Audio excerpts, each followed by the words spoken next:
નમસ્કાર વિદ્યાર્થી મિત્રો, આજના લેક્ચરની અંદર આપણે સ્વાધ્યાય 1.1 ના દાખલાઓ ગણીશું. તો સૌપ્રથમ આપણે સ્વાધ્યાય 1.1 ના સૌપ્રથમ દાખલાથી સૌપ્રથમ પ્રશ્નથી શરૂઆત કરીએ. તો સૌપ્રથમ પ્રશ્ન છે આવો. પ્રશ્ન 1. નીચેની સંખ્યાને તેના અવિભાજ્ય અવયવોના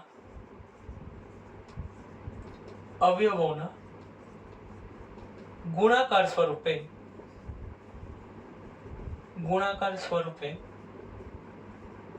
દર્શાવો. આપણને અહીં 5 સંખ્યાઓ આપેલી છે. આપણે એક પછી એક સંખ્યાઓના અવિભાજ્ય અવયવો શોધતા જઈએ. તો આપણા પાસે સૌપ્રથમ સંખ્યા છે 140 અને આપણે 140 ના અવિભાજ્ય અવયવો શોધવાના છે. તો જેમ આની પહેલાના લેક્ચર્સની અંદર આપણે શીખી ગયા કે કઈ રીતે અવિભાજ્ય અવયવો શોધવાના, તે જ રીતે આપણે આમાં પણ અવિભાજ્ય અવયવો શોધીશું.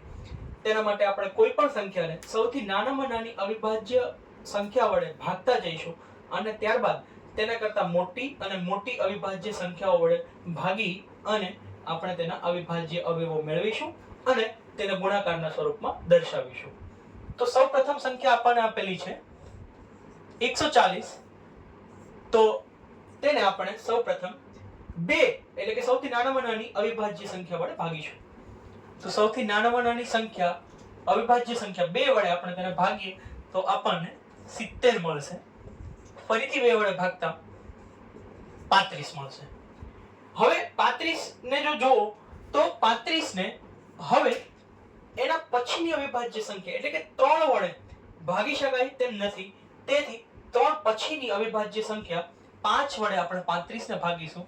5 + 35 અને 7 * 7. તો આ રીતે આપણને 140 ના અવિભાજ્ય અવયવો મળશે. તો 140 ના અવિભાજ્ય અવયવો આપણે લખી શકીએ 2 × 2 × 5 × 7. તો આ રીતે આપણે 140 ના અવિભાજ્ય અવયવો લખીશું. ત્યારબાદ બીજી સંખ્યા આપણને આપેલી છે 156 અને 156 ને પણ આપણે અવિભાજ્ય અવયવોથી દર્શાવવાની છે. તો આપણે અહીં લખીએ 156 ને આપણે 2 વડે ભાગવાની શરૂઆત કરીએ. તો 156 ને 2 વડે ભાગતા 78 મળશે. ફરીથી 2 વડે ભાગીએ તો આપણને 39 મળશે. હવે તમે જુઓ કે 39 ને 2 વડે ભાગવું શક્ય નથી, પરંતુ 3 ના ઘડિયામાં 39 આવે છે. તે તરી 39. તેથી હવે આપણે એને 3 વડે ભાગીશું. તે તરી 39. હવે તમે અહીં જોઈ શકો કે આપણને સંખ્યા 13 મળે છે. તો 13 પોતે જ અવિભાજ્ય સંખ્યા છે, જેને 1 અને 13 તે બે સિવાય અન્ય કોઈ પણ સંખ્યાથી ભાગવી શક્ય નથી. તેથી અહીં આપણે એને 13 વડે જ ભાગીશું. 13 × 13. તેથી 156 ના અવિભાજ્ય અવયવો મને કંઈક આવી રીતે મળશે 2 × 2 × 3 × 13. તેના પછી આપણને જે અવિભાજ્ય સંખ્યા આપી છે તે છે 3825. હવે 3825 ને આપ જોઈ શકો કે સામાન્ય રીતે જ તેને 2 વડે ભાગવી શક્ય નથી. તો આપણે જોઈએ કે શું 3825 ને 3 વડે ભાગવી શક્ય છે કે નહીં. તો તેના માટે મિત્રો કોઈ પણ સંખ્યાને 3 વડે ભાગવી હોય તો એની માટે જો તમને વિભાજ્યતાની ચાવી યાદ હોય તો વિભાજ્યતાની ચાવી કંઈક આવું કહે છે કે જે પણ સંખ્યા આપેલી છે, જો તેના બધા અંકોનો સરવાળો એને જો બધા અંકોના સરવાળાને આપણે જો 3 વડે નિશેષ ભાગી શકીએ તો આપેલી સંખ્યાને પણ આપણે નિશેષ ભાગી શકીએ. તો આપણે એના બધા અંકોનો સરવાળો કરી જોઈએ. 3 અને 8 11 અને 2 13 અને 5 18. તો 18 ને આપણે 3 વડે નિશેષ ભાગી શકીએ છીએ. તેથી 3825 ને પણ આપણે 3 વડે નિશેષ ભાગી શકીએ. તો 3825 ને આપણે 3 વડે ભાગવાની શરૂઆત કરીએ તો 3825 ભાગ્યા 3. 3825 ને 3 વડે ભાગતા જવાબ આવશે 1275. ફરીથી તમે વિભાજ્યતાની ચાવી અપનાવી અને જોઈ શકો કે શું 1275 ને પણ 3 વડે ભાગી શકાય. તો તમે જોશો કે હા, ભાગી શકાશે. 1 અને 2 3, 3 અને 7 10, 10 અને 5 15. તો 15 ને આપણે 3 વડે નિશેષ ભાગી શકીએ છીએ. તો 3 ના ઘડિયામાં 1275 425 ગુણ્યા કરીશું ત્યારે આવશે. એટલે 425 ગુણ્યા 3 એટલે 1275. હવે 425 ને આપણે 3 વડે નિશેષ ભાગી શકીશું નહીં. તમે જોઈ શકો કે 4 ને 2 6 ને 5 11. તો 11 ને 3 વડે નિશેષ ભાગી શકાય નહીં. તેથી 3 પછીની અવિભાજ્ય સંખ્યા 5 વડે આપણે હવે તેને ભાગવાની કોશિશ કરીશું. તો જો 425 ને આપણે 5 વડે ભાગીએ તો જવાબ આવશે 85. ફરીથી 5 વડે નિશેષ ભાગતા જવાબ આવશે 17. અને 17 પોતે જ એક અવિભાજ્ય સંખ્યા છે જેને 17 અને 1 સિવાય કોઈ વડે ભાગી શકાય નહીં. તેથી 17 એકા 17. આ સિવાય 17 ને બીજા કોઈ સંખ્યા વડે ભાગી શકાય તેમ નથી. તેથી આપણને 3825 ના અવિભાજ્ય અવયવો કંઈ આ રીતે મળશે: 3 ગુણ્યા 3 ગુણ્યા 5 ગુણ્યા 5 ગુણ્યા 17. આ મને 3825 ના અવિભાજ્ય અવયવો મળ્યા. એ જ રીતે ચોથી સંખ્યા મને આપેલી છે 5005. તો 5005 ને મારે 5005 ના મારે અવિભાજ્ય અવયવો મેળવવાના છે. તો જે પણ સંખ્યામાં છેલ્લો અંક એટલે કે એકમનો અંક 5 અથવા 0 હોય તેને 5 વડે નિશેષ ભાગી શકાય. આ 5 ની વિભાજ્યતાની ચાવી છે. તમે આ બધી જ ચાવી વિદ્યાર્થી મિત્રો જો યાદ રાખશો તો તમને પરીક્ષાની અંદર ખૂબ વધારે મદદ થશે. કેમ કે કોઈ પણ સંખ્યાને કોના વડે નિશેષ ભાગી શકાય તે તમે સીધું જ શોધી શકશો. બરાબર? તો મેં કીધું તેમ કે જો એકમનો અંક 5 અથવા તો 0 હોય તો એવી સંખ્યાને 5 વડે નિશેષ ભાગી શકાય. અહીં એકમનો અંક 5 છે, તેથી આપણે આ સંખ્યાને 5 વડે નિશેષ ભાગી શકીએ. તો 5005 ને 5 વડે નિશેષ ભાગતા જવાબ આવશે 1001. હવે 1001 જે છે તેને 5 વડે નિશેષ ભાગવી શક્ય નથી. તો તેને તેના પછીની નિશેષ સંખ્યા અવિભાજ્ય સંખ્યા 7 વડે આપણે ભાગીશું. તો 7 વડે 1001 ને જો આપણે ભાગીએ તો જવાબ આવશે 143. હવે 143 તેને ફરીથી 7 વડે ભાગવા શક્ય નથી.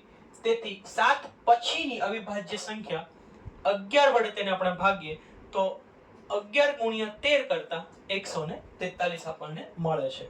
ફરીથી 13 જે છે તે અવિભાજ્ય સંખ્યા છે, તેને 13 અને 1 સિવાય કોઈના વડે ભાગવી શક્ય નથી. તેથી 13 એકા 13. આ રીતે આપણને 5005 ના અવિભાજ્ય અવયવો મળશે. તો હવે આ અવિભાજ્ય અવયવોને આપણે આ રીતે લખીશું: 5 ગુણ્યા 7 ગુણ્યા 11 ગુણ્યા 13. ફરીથી હું તમને મિત્રો અંકગણિતનું મૂળભૂત પ્રમેય યાદ દેવડાવી દઉં. અંકગણિતનો મૂળભૂત પ્રમેય કહે છે કે આ જે અવયવો છે તે માત્ર અને માત્ર આ એક જ સંખ્યા માટે અનન્ય છે. એટલે કે અન્ય કોઈ સંખ્યા માટે આ પ્રકારના અવયવો આપણને મળશે નહીં. તો આ અંકગણિતનો મૂળભૂત પ્રમેય છે, તે પણ વિદ્યાર્થી મિત્રો આપ સૌ યાદ રાખજો. હવે આપણે પાંચમો અને છેલ્લો દાખલો જોઈએ.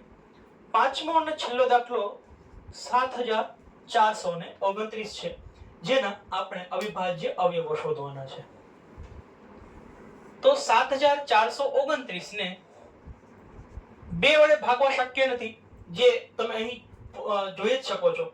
તો શું આપણે તેને 3 વડે ભાગી શકીએ? તો 3 ની વિભાજ્યતાની ચાવી તમે અપનાવો અને જુઓ. 7 અને 4 11, 11 અને 2 13, 13 અને 9 22. તો 22 ને 3 વડે નિશેષ ભાગવા શક્ય નથી.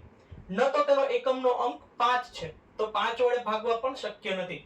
તમે એક પછી એક બધા જ અંકો ટ્રાય કરતા જશો તો તમને સમજાશે વિદ્યાર્થી મિત્રો કે તેને સૌથી પ્રથમ જે અવિભાજ્ય સંખ્યા વડે ભાગી શકાય તે સંખ્યા આવશે 17. 17 સિવાય 7429 ને અન્ય કોઈ પણ અવિભાજ્ય સંખ્યાથી શરૂઆતમાં સૌથી નાનામાં નાની 17 થી ભાગી શકાશે. તેના સિવાય 17 થી નાની કોઈ અવિભાજ્ય સંખ્યા વડે 7429 ને ભાગી શકાશે નહીં. તો 17 વડે ભાગતા જવાબ આવશે 437. 437 ને 17 વડે ફરીથી ભાગવા શક્ય નથી, તો તેના પછીની જે અવિભાજ્ય સંખ્યા 19 છે તેના વડે તેને ભાગતા જવાબ આવશે 23. અને જેમ આપ જાણો છો તેમ 23 પોતે પણ એક અવિભાજ્ય સંખ્યા છે, જેને 23 અને 1 સિવાય અન્ય કોઈ સંખ્યાથી ભાગવી શક્ય નથી. તો હવે આપણે તેને 23 થી ભાગીશું. તો 23 એકા 23. તો 7429 ના આપણને અવિભાજ્ય અવયવો કઈ આ રીતે મળશે: 17 ગુણ્યા 19 ગુણ્યા 23. વિદ્યાર્થી મિત્રો, હું તમને હજુ પણ એક વાત યાદ દેવડાવી દઉં કે આપ 1 થી 50 સુધીની જેટલી પણ અવિભાજ્ય સંખ્યાઓ છે તેની એક યાદી બનાવીને રાખો, જેથી કરીને ભવિષ્યમાં પણ જ્યારે તમારે જરૂર પડે તો આ તમામ અવિભાજ્ય સંખ્યાઓ તમે આ લિસ્ટમાંથી, આ યાદીમાંથી તમે ઉપયોગ કરી શકો. તો આ પાંચે પાંચ સંખ્યાને આપણે અવિભાજ્ય અવયવોના સ્વરૂપમાં આ રીતે દર્શાવી શકીએ છીએ. હવે આના પછી આપણે પ્રશ્ન ક્રમાંક 2 જોઈશું. પ્રશ્ન ક્રમાંક 2 માં આપણે જે આની પહેલા સૂત્ર જોયેલું ગુસા ગુણ્યા લસા વાળું તે સૂત્રનો ઉપયોગ કરવાનો છે, જે કહે છે કે ગુસા અને લસાનો ગુણાકાર કરતા તે આપેલી બે સંખ્યાના ગુણાકાર જેટલો મને મળે છે. તો આ પ્રશ્ન 2 છે આપણો, અને એ પ્રશ્ન હવે આપણે ઉકેલવાની કોશિશ કરીશું. તેની અંદર આપણે એક પછી એક બધી જ સંખ્યાઓ જોતા જઈશું અને તેનો ઉકેલ મેળવવાની કોશિશ કરીશું. સૌપ્રથમ આપણે રકમ લખીએ. પ્રશ્ન 2 આવું કહે છે. પ્રશ્ન 2 કહે છે કે નીચે આપેલ પૂર્ણાંકોની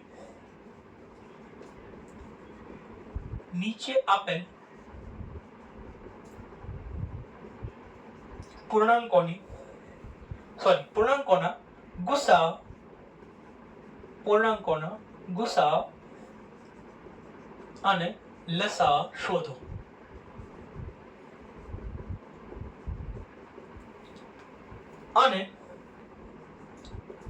અને ગુસા ગુણ્યા લસા બરાબર બંને પૂર્ણાંકોનો ગુણાકાર થાય છે, બરાબર બંને પૂર્ણાંકોનો ગુણાકાર થાય છે તેમ ચકાસો. ગુણાકાર થાય છે તેમ ચકાસો. તો હવે આપણું જે મૂળભૂત સૂત્ર હતું તે સૂત્ર તમને ફરીથી યાદ અપાવી દો. જો આપણે કોઈ બે સંખ્યા a અને b એનો ગુસાઅ લઈએ, અને જો આ જ બંને સંખ્યાઓ a અને b નો આપણે લસાઅ લઈએ, તો તેનો ગુણાકાર, ગુસાઅ અને લસાઅનો ગુણાકાર આપણને બંને સંખ્યાના ગુણાકાર બરાબર આપે છે. આ બાબત પરથી આપણે આ દાખલાની ગણતરી કરવાની છે. ગુસા ગુણ્યા લસા બરાબર બાકીની બંને સંખ્યાઓના ગુણાકાર. તો તેના પરથી આપણે આ બંનેની ગણતરી કરીશું. તો સૌ પ્રથમ સંખ્યા મને આપેલી છે 26 અને 91. તો આ બંને માટે આપણે આ બાબત પ્રૂવ કરવાની, સાબિત કરવાની કોશિશ કરીએ કે 26 અને 91 નો ગુસા અને લસા એનો ગુણાકાર આ બંને સંખ્યાઓના ગુણાકાર જેટલો છે. સૌપ્રથમ આપણે બંનેના અવિભાજ્ય અવયવો મેળવી લઈએ. તો 26 ના અવિભાજ્ય અવયવ મેળવવા માટે તેને 2 વડે ભાગતા જવાબ આવશે 13. 13 દુ 26. અને આપ જાણો છો તેમ 13 પોતે પણ અવિભાજ્ય સંખ્યા છે. તો 13 ના ગણ્યામાં 13 એકા 13 માત્ર એક જ આવશે. એ જ રીતે 91 ના અવિભાજ્ય અવયવો મેળવીએ તો સ્વાભાવિક છે કે 91 ને 2 વડે ભાગવા શક્ય નથી, તો 91 ને આપણે 3 વડે ભાગવાની કોશિશ કરી જોઈએ અને જોઈએ અવિભાજ્યતાની ચાવી વિભાજ્યતાની ચાવી 3 ની આમાં લાગુ પાડી શકાય છે કે નહીં. તો 9 + 1 10, તો 3 વડે નહીં ભાગી શકાય. તેની પછીની સંખ્યા 5 વડે પણ તેને ભાગવા શક્ય નથી, તો આપણે તેને 7 વડે ભાગીશું. 13 × 7, 13 + 91 અને 13 × 13. તો મને 26 ના અવિભાજ્ય અવયવો મળે છે 2 × 13 અને 91 ના મળે છે 7 × 13. સોરી, 2 × 13 અને 7 × 13. તો આપણે બંનેનો ગુસાઅ શોધવાની કોશિશ કરીએ. તો ગુસાઅ મને કહે છે ગુરુત્તમ સામાન્ય અવયવ. ગુસાઅ એટલે બંનેમાંથી મોટામાં મોટી સામાન્ય સંખ્યાઓ આપણે અલગ કરીશું અને તેને ગુણાકાર સ્વરૂપે દર્શાવીશું. આપ જોઈ શકો છો કે આ બંનેની અંદર 13 જ એક એવી માત્ર સંખ્યા છે જે કોમન છે, સામાન્ય છે. આના સિવાય અન્ય કોઈ સંખ્યા બંનેના અવયવોમાં સામાન્ય નથી. તો ગુસાઅ બરાબર આપણે લખીશું બંને સંખ્યાનો ગુસાઅ મને મળશે 13 અને લસાઅ શોધવા માટે લઘુત્તમ સામાન્ય અવયવી. લસાઅ શોધવા માટે મેં તમને આની પહેલા જે રીતે શીખવાડ્યું વિદ્યાર્થી મિત્રો તે રીતે જેટલા પણ અવયવો છે તેમાંની તમામ સંખ્યાઓ આપણે લઈ લેવાની છે, બધાનો એક એક વાર ગુણાકાર બતાવવાનો છે અને એ યાદ રાખવાનું છે કે જેટલી પણ સંખ્યાઓ બંનેના અવયવોમાં છે તેની મોટામાં મોટી ઘાત આપણે લેવાની છે. તો અહીં તમે જોઈ શકો કે 2 માત્ર એકવાર જ આવે છે અને 2 ની મોટામાં મોટી ઘાત પણ એક જ છે. તો આપણે લખીશું 2 × 13 પણ બંનેમાં માત્ર એક વાર જ આવે છે, તેથી 13 અને 13 ની મોટામાં મોટી ઘાત પણ એક જ છે અને 7.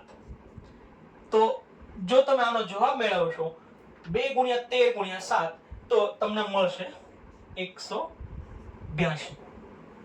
તો મને ગુસાઅ અને લસાઅ બંનેનો આ રીતે મળે છે. હવે હું ગુસાઅ ગુણ્યા લસાઅ શોધું. તો આમાં સૌપ્રથમ વસ્તુ હું શોધું છું ગુસાઅ. આપણે કોનો ગુસાઅ શોધીએ છીએ? તો 26 અને 91 ગુણ્યા લસાઅ. તો કોનો લસાઅ આપણે શોધેલો છે? 26 અને 91. સૌપ્રથમ હું આ સમીકરણની ડાબી બાજુ ડાબા લાવવાની કોશિશ કરું છું અને પછી જમણી બાજુ જમા લાવવાની કોશિશ કરીશ. તો ગુસાઅ ગુણ્યા લસાઅ પહેલા હું આટલું શોધવાની કોશિશ કરું છું. તો 26 અને 91 નો ગુસાઅ મને મળ્યો છે 13 અને લસાઅ મને મળ્યો છે 182. તો આપ અહીં વિડિયો પોઝ કરી અને આ બંને સંખ્યાનો ગુણાકાર શોધી શકો છો. તો આ બંને સંખ્યાનો ગુણાકાર વિદ્યાર્થી મિત્રો તમને મળશે 182 × 13 કરીએ એટલે તમને જવાબ મળશે 2366. બીજું આપણે શોધીએ. આપણે આ બંને સંખ્યાનો ગુણાકાર શોધવો છે એટલે કે મારે a × b શોધવો છે. તો a × b બરાબર 26 × 91. ફરીથી તમે વિડિયો પોઝ કરીને આ બંને ગણતરી કરી શકો છો. 26 × 91 બરાબર પણ 2366 આવશે. તો આપણે લખી શકીએ તેથી આ જે નિશાની છે તે યાદ રાખજો વિદ્યાર્થી મિત્રો. આ નિશાનીને તેથી કહેવાય છે. તેથી આપણે લખી શકીએ કે ગુસાઅ 26 અને 91 ના ગુસાઅ ગુણ્યા 26 અને 91 ના લસાઅ બરાબર બંને સંખ્યાનો ગુણાકાર થાય છે, જે આપણે આના પરથી લખી શકીએ અને આ વસ્તુને આપણે જવાબ તરીકે એના પર એક સ્ક્વેર કરીને બતાવીએ. વિદ્યાર્થી મિત્રો, બોર્ડની પરીક્ષા માટે પણ એક આવી આદત આપ વિકસાવશો કે તમારો જે પણ જવાબ હોય તેના પર એક આવું પેન્સિલ અથવા તો પેનથી સ્ક્વેર કરીને બતાવવું, જેથી જે પરીક્ષક છે તે વધારે સારી રીતે જોઈ શકે કે તમારો જવાબ કયો છે, જેથી તેને જવાબ જોવામાં આસાની થશે અને આપને પણ એક રીતે તમે જવાબને હાઇલાઇટ કરી રહ્યા છો તો તે તમારા પેપર લખવાની સ્ટાઇલમાં પણ સુધારો કરશે. તો આ આપણો સૌપ્રથમ દાખલો છે. આ જ રીતે આપણે અન્ય દાખલાઓ પણ ગણીશું. તો આપણે હવે આના પછીનો જે દાખલો છે, બીજો દાખલો, એ આપણે ગણવાની કોશિશ કરીએ. તો બીજો જે દાખલો છે તે છે 510 અને 92. બીજી મને જે સંખ્યા આપેલી છે તે છે 510 અને 92. તો જે રીતે આપણે પ્રથમ દાખલો ગણ્યો, બંનેના સૌપ્રથમ અવિભાજ્ય અવયવો મેળવ્યા અને ત્યારબાદ તે બંનેના અવિભાજ્ય અવયવો પરથી ગુસા અને લસા શોધી અને પછી ગુસા ગુણ્યા લસા બરાબર આપણે બંને સંખ્યાનો ગુણાકાર દર્શાવ્યો. બસ એ જ રીતે આપણે આ દાખલો પણ ગણવાની કોશિશ કરીશું. તો સૌપ્રથમ હું 510 ના અવિભાજ્ય અવયવો શોધું. 510 ને 2 વડે ભાગતા જવાબ મળશે 255. હવે 255 ને સ્વાભાવિક રીતે 2 વડે ભાગવું શક્ય નથી. આપ જોઈજો કે શું 3 વડે ભાગવું શક્ય છે? તો 3 ની વિભાજ્યતાની ચાવી જોઈએ. 5 + 5 + 2 બરાબર 12. તો 12 ને 3 વડે ભાગી શકાય. તો 255 ને પણ 3 વડે ભાગી શકાય. તો 255 ને 3 વડે ભાગીએ, જવાબ આવશે 85. 85 ને 3 વડે ભાગવા શક્ય નથી. તેથી તેના પછીની અવિભાજ્ય સંખ્યા 5 વડે 85 ને ભાગીએ, જવાબ મળશે 17 અને 17 પોતે જ અવિભાજ્ય છે, તેથી 17 × 17. તો 510 ના અવિભાજ્ય અવયવો મને આ રીતે મળ્યા: 2 × 3 × 5 × 17. અને એ જ રીતે આપણે 92 ના અવિભાજ્ય અવયવો મેળવ્યા. 92 ને 2 વડે ભાગીએ તો જવાબ મળશે 46. 46 ને ફરીથી 2 વડે ભાગીએ તો જવાબ મળશે 23. 23 × 46. અને 23 પોતે પણ એક અવિભાજ્ય સંખ્યા છે, તેથી તેને અન્ય કોઈ અવિભાજ્ય સંખ્યા વડે 23 અને 1 સિવાય કોઈના વડે ભાગવું શક્ય નથી. તો 23 × 23. તો 92 ના અવિભાજ્ય અવયવો મને મળશે 2 × 2 × 23. હવે આ બંનેના અવિભાજ્ય અવયવો પરથી આપણે બંનેનો ગુસા અને લસા શોધીએ. તો સૌપ્રથમ આપણે ગુસા શોધીએ. ગુસા બરાબર આપણે બંનેના સામાન્ય અવયવો સૌપ્રથમ તો અલગ કરીએ. તો તમે અહીં જોઈ શકો કે બંનેના સામાન્ય અવયવોમાં માત્ર 2 જ સામાન્ય છે. 3 અહીં છે પણ અહીં નથી, 5 પણ નથી, 17 પણ નથી, અહીં 23 છે પણ અહીં 23 નથી. તેથી ગુસા બંનેનો થશે માત્ર 2. 2 સિવાય અન્ય કોઈ પણ સંખ્યા એવી નથી જે બંને માટે સામાન્ય હોય. ત્યારબાદ આપણે લસા શોધવાની કોશિશ કરીએ.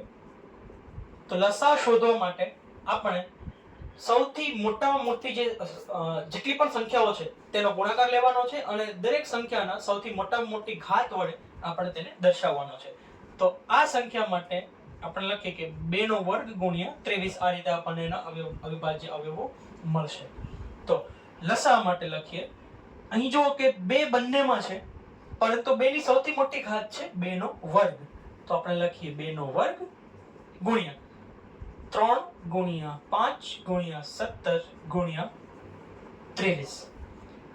તો તમને આ સંખ્યા માટે લસા મળશે 23,460. બરાબર. હવે આના પરથી જ આપણે ગુસા અને લસા બંનેનો ગુણાકાર શોધીએ. એટલે સૌપ્રથમ વસ્તુ આપણે શોધીએ ગુસા. આપણે ગુસા શોધીએ છે 510 અને 92 માટે. તો હું લખું કે ગુસા 510 અને 92 નો ગુણ્યા લસા 510 અને 92 માટે બરાબર ગુસા મને મળ્યો છે 2 અને લસા મને મળ્યો છે 23,460. તો 2 ગુણ્યા 23,460 બરાબર મને મળશે 46,920. અને આ જ રીતે આપણે બંને સંખ્યાનો ગુણાકાર શોધીએ. એટલે કે આપણે લખીએ a × b બરાબર 510 × 92. આનો જવાબ પણ તમને મળશે 46,920.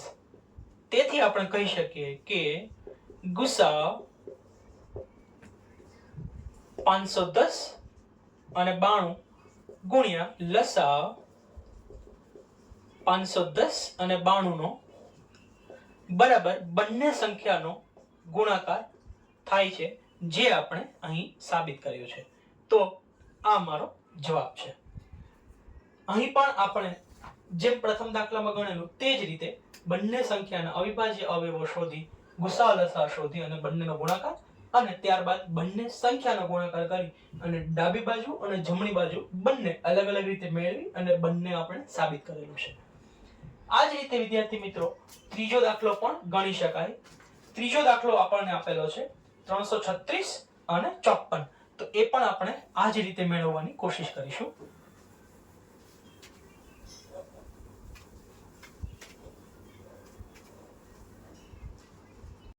તો વિદ્યાર્થી મિત્રો આપણો જે ત્રીજો દાખલો છે તે છે 336 અને 54. તો હવે આપણે 336 અને 54 આ બંને પણ આગળના બંને દાખલાઓની જેમ જ ગણીશું. સૌપ્રથમ બંનેના અવિભાજ્ય અવયવો મેળવીશું અને બંનેના અવિભાજ્ય અવયવો પરથી ગુસા અને લસા શોધીશું અને ત્યારબાદ બંનેનો ગુણાકાર અને બંને સંખ્યાનો ગુણાકાર આપણે શોધીશું. તો સૌપ્રથમ 336 ને આપણે અવિભાજ્ય અવયવો મેળવીએ.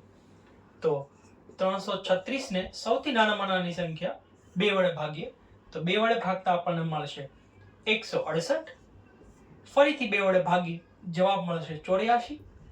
યાદ રાખજો વિદ્યાર્થી મિત્રો, જ્યાં સુધી 2 વડે ભાગાકાર શક્ય હોય ત્યાં સુધી આપણે તેના પછીની વિભાજ્ય સંખ્યા પર જઈશું નહીં. એટલે કે જ્યાં સુધી આપેલી વિભાજ્ય સંખ્યા વડે અવિભાજ્ય સંખ્યા વડે આપ ભાગાકાર કરી શકો ત્યાં સુધી તેના પછીની અવિભાજ્ય સંખ્યા પર જવું નહીં. તો ફરીથી આપણે 2 વડે ભાગીએ જવાબ મળશે 42. ફરીથી 2 વડે ભાગતા જવાબ મળશે 21. હવે 21 ને 2 વડે ભાગવા શક્ય નથી, તેથી તેના પછીની અવિભાજ્ય સંખ્યા 3 વડે ભાગીએ તો 3 + 21 અને 7 × 7. ફરીથી આપણે એને આ તમામ અવયવોને આપણે ગુણાકારના સ્વરૂપે દર્શાવીએ તો જવાબ મળશે 2 × 2 × 2 × 2 × 3 × 7. એટલે કે 2⁴ × 3 × 7. હવે આપણે 54 ના અવિભાજ્ય અવયવો મેળવીએ. 54 ને 2 વડે ભાગતા જવાબ મળશે 27. 27 ને 2 વડે ભાગવા શક્ય નથી, તેથી 27 ને હવે આપણે 3 વડે ભાગીશું. તો 3 × 9 3 × 9 = 27. 3 × 9 અને 3 × 3. તેથી 54 ના અવિભાજ્ય અવયવો મને મળશે 2 × 3 × 3 × 3. એટલે કે 2 × 3 નો ઘન.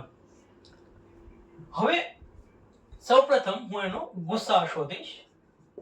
તો ગુસા શોધવા માટે તમે જુઓ કે અહીં કઈ સંખ્યાઓ છે જે બંનેમાં સામાન્ય આપેલી હોય. તો તમે અહીં જોઈ શકશો કે બંનેમાં 2 સામાન્ય છે અને આ ઉપરાંત 3 પણ બંનેમાં સામાન્ય છે. પરંતુ આ બંને સંખ્યા સિવાય અન્ય કોઈ પણ સંખ્યાઓ સામાન્ય નથી. તેથી ગુસા બરાબર હું લખીશ ગુસા બરાબર 2 × 3 બરાબર 6. તેથી બંને સંખ્યાનો ગુસા મને મળશે 6.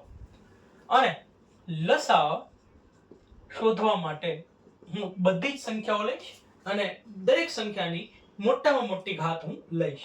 તમે અહીં જોઈ શકો કે બંનેમાં 2 સામાન્ય છે અને બંને 2 માં સૌથી મોટી ઘાત છે 2⁴.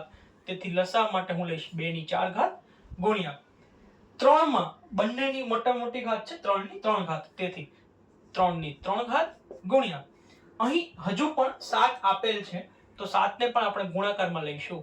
તેથી 2⁴ ગુણ્યા 3⁵ ગુણ્યા 7 બરાબર આપણને મળશે 3024. બરાબર મળશે આપણને 3024.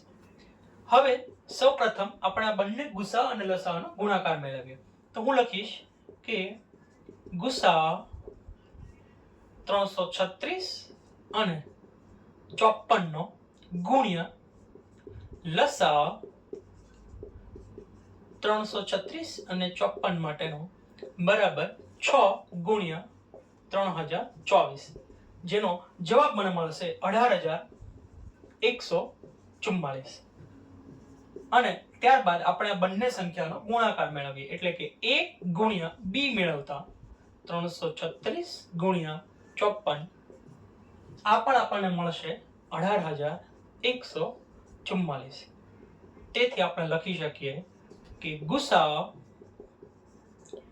ગુસા 336 અને 54 માટેનો ગુણ્યા લસા 336 અને 54 માટે બરાબર 336 ગુણ્યા 54. તો આ રીતે આપણને છેલ્લો દાખલો પણ મળશે. તો આ તમામ દાખલામાં વિદ્યાર્થી મિત્રો સૌથી અગત્યની વસ્તુ આપણે જે કરી હોય તો તે છે તમામ સંખ્યાઓના અવિભાજ્ય અવયવો મેળવવો. તો હું તમને એવું કહીશ, એવી સલાહ આપીશ વિદ્યાર્થી મિત્રો કે તમે જેમ બને તેટલી વધારે સંખ્યાઓની એટલી પ્રેક્ટિસ કરો કે જેથી તમને તમામ સંખ્યાઓના અવિભાજ્ય અવયવ શોધતા આવડે. અવિભાજ્ય અવયવો શોધવા માટે સૌથી સામાન્ય જે રીત છે તે છે કે તેને આપેલી સંખ્યાને સૌથી નાનામાં નાની અવિભાજ્ય સંખ્યા વડે તેને ભાગવાની. જો તેનાથી જવાબ નહીં મળે તો તેની પછીની અવિભાજ્ય સંખ્યા લો અને તે રીતે ક્રમશઃ આગળ વધતા જઈને એક પછી એક અવિભાજ્ય સંખ્યાઓ લેતા જાઓ અને એને આપેલી સંખ્યાને તેના વડે ભાગાકાર કરીને જવાબ મેળવીને આ રીતે અવિભાજ્ય અવયવો મેળવતા જાઓ. તો હવે પછીના જે દાખલાઓ છે વિદ્યાર્થી મિત્રો તે આપણે આના પછીના લેક્ચરમાં શીખીશું. Thank you.